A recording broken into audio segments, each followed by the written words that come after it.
سیاستدان 5%، یہ جو 40-45 بیٹھ کے افسران کھاتے ہیں، ان کا احتساب کون کرے گا یار؟ اللہ معاف کرے اسپیکر صاحب،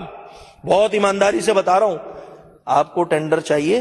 آپ کو کام کرنا ہے، لاؤ 20% رکھو سائڈ پہ، 2 مہینے بعد ریٹائر ہونے والے ہو، قبر میں پاؤں ہے تمہارے، تم اللہ معاف کرے یہ لوگ کرپشن کو حق سمجھتے ہیں۔ ایک بات بالکل کلیئر ہے کہ یہاں پہ بنا کرپشن کے کوئی نظام کام نہیں کر سکتا اس صوبے کے اندر۔ انفراسٹرکچر سیس کا پیسہ پورٹ سے گاڑی نکلتی ہے، ہمارے موٹر وے پہ جا کے لگتی ہے، تو اس میں شہر یوز تمام چیزیں، اس کا ایک پروپورشن رکھا ہوا تھا، جو وہ پروپورشن 1.8 تھا، جس کو کم کر کے 1.25 پہ ایگری کر لیے۔ یہ پیسہ خالصتاً 674 ارب روپے بنتا ہے، یہ شہر کراچی کا پیسہ ہے۔ میں آج آپ کے سامنے اس بحیثیت اپوزیشن لیڈر وزیر اعلیٰ سندھ سے یہ ریکویسٹ کروں گا، اور یہ ہماری ڈیمانڈ بھی ہے کہ یہ 674 ارب روپے اپنے ہی جیالے میئر کو دے دیں، وہ کراچی کے مسئلے حل کرا دیں۔ آپ یقین کریں یہ پیسے ادھر چلے جائیں گے، نہ پانی کا رونا ہوگا، نہ سیوریج کا رونا ہوگا، جسے آپ کہتے ہو نا کہ آپ لوگ سیاست کرتے ہو، ہماری سیاست ہی ختم ہو جائے گی، کام کریں گے سر۔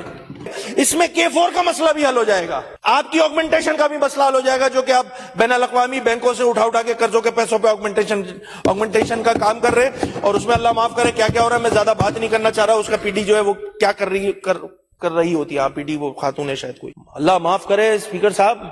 بہت ایمانداری سے بتا رہا ہوں، آپ کو ٹینڈر چاہیے، آپ کو کام کرنا ہے، لاؤ 20% رکھو سائڈ پہ۔ پوری کہانی سنا سکتا ہوں، پوری کہانی سنا سکتا ہوں کہ وہ پی ڈی کیا کر رہی ہے، پرسنٹیج کوئی پکڑے گا، اس کی رسید تو کاٹ کے نہیں دے گا نا کہ ہاں بھائی میں نے تم سے جو ہے وہ 5% کمیشن لیا، 10% کمیشن لیا، 15% کمیشن لیا، 20% کمیشن لیا، اس کمیشن کی رسید میں نہیں لا سکتا، میں ایگری کرتا ہوں، اس کے کوئی شواہد نہیں ہے، مگر جو ماشاءاللہ جس طرح کانٹریکٹ ایوارڈ ہوتا ہے، کس طرح چیزیں ملتی ہیں، اس میں ایک بات بالکل کلیئر ہے کہ یہاں پہ بنا کرپشن کے کوئی نظام کام نہیں کر سکتا اس صوبے کے اندر، اور اس میں سیاستدان 5%، یہ جو 40-45 بیٹھ کے افسران کھاتے ہیں، ان کا احتساب کون کرے گا یار؟ یہ ڈی جی سے شروع کرو، ڈی جی کے 3% سے شروع کر کے ایک یہ جو سب انجینئر کے 8 آنے یا 1 روپے بنتے، ان کا حساب کون لے گا یار؟ اس صوبے میں تو ایک الگ دھندا لگایا ہوا ہے، ہر کے اپنے پرسنٹیج ہے۔ وہ مجھے یاد ہے ایک صاحب تھے، میں نیا ایم پی بنا تھا 2018 میں، تو میری وہ پانی کا ایک لائن تھی، وہ مجھے چینج کروانی تھی، اور پانی کی لائن میں تمام افسران کے سائن ہو گئے، ٹھیکیدار آ گیا، جو واٹر کارپوریشن بن گئی ہے، واٹر بورڈ تھی اس کا جو پروسیجر تھا وہ ہو گیا۔ اب میری کانسٹیٹوئنسی کا وہ جو گلی کا پائپ چینج ہونا تھا، وہ ماشاءاللہ جو سب انجینئر صاحب ہے وہ آ کے نہیں دے رہے تھے۔ میں نے اس کانٹریکٹر کو فون کیا، میں نے کہا بھائی یہ کام تھا، یہ کیوں نہیں کیا ہے؟ بہرحال وہ روتے دھوتے میرے گھر پر آیا، اس نے کہا سر وہ مسئلہ ایسا ہے کہ سب انجینئر کی جو 8 آنے کی اماؤنٹ ہوتی ہے نا، وہ میں نے اس کو دی نہیں ہے نا، تو وہ میرے سائن نہیں کر رہا، وہ سائن نہیں کر رہا تو اس لیے کام نہیں ہو رہا۔ میں نے اس سب انجینئر سے پوچھا کہ بھائی خدا را، تم تو 2 مہینے بعد ریٹائر ہونے والے ہو، قبر میں پاؤں ہے تمہارے، تم اللہ معاف کرے یہ لوگ کرپشن کو حق سمجھتے ہیں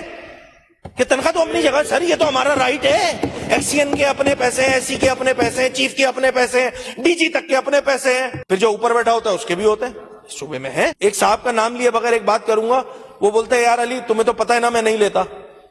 میں نے بولا ہاں ماشاءاللہ بہت شریف آدمی ہے، نہیں لیتا، میں نام نہیں لوں گا، بری بات ہو جائے گی۔ میں نے کہا یار آپ نہیں لیتے، مگر آپ کے نام پہ تو نکلتا ہے نا اس ادارے سے،